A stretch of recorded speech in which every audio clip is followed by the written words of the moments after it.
কয়েকদিনের মাঝেই ইসরায়েল ও লেবাননের মধ্যে শান্তি চুক্তির আশা করছেন আমেরিকার স্টেট সেক্রেটারি মার্কো রুবিও। তার মতে ইসরায়েল লেবাননকে দখল করতে চায় না, তাদের শত্রুতা হিজবুল্লাহর সাথে, আর ইরান আছে বলেই হিজবুল্লাহর অস্তিত্ব আছে।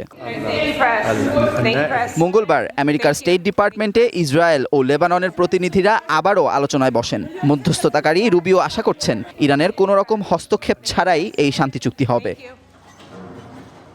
এদিকে আলোচনার মধ্যেও লেবাননের দক্ষিণাঞ্চলে হামলা অব্যাহত রেখেছে ইসরায়েল। তবে রাজধানী বৈরুতে আপাতত কোনো হামলা চালাচ্ছে না তারা। গত সোমবার আমেরিকার প্রেসিডেন্ট ডোনাল্ড ট্রাম্পের ঘোষণা অনুযায়ী হিজবুল্লাহ ইসরায়েলকে আক্রমণ না করলে তেল আবিবও বৈরুতে কোনো রকম হামলা চালাবে না। যুদ্ধবিরতির মধ্যে ইসরায়েলের উত্তরাঞ্চলে দুটি ক্ষেপণাস্ত্র ছোড়ার দাবি করেছে ইসরায়েল বাহিনীও। তবে সেই হামলার অভিযোগ অস্বীকার করে সীমান্তে আইডিএফকে লক্ষ্যবস্তু করার কথা জানিয়েছে হিজবুল্লাহ। মঙ্গলবার লেবাননের দক্ষিণাঞ্চলে ইসরায়েলি হামলায় অন্তত 12 জন নিহত হয়েছে আর আহত হয়েছে আরও 16 জন।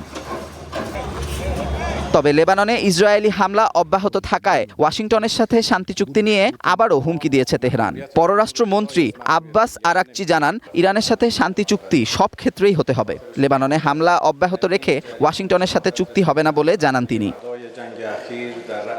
Amanur Rahman, one international desk.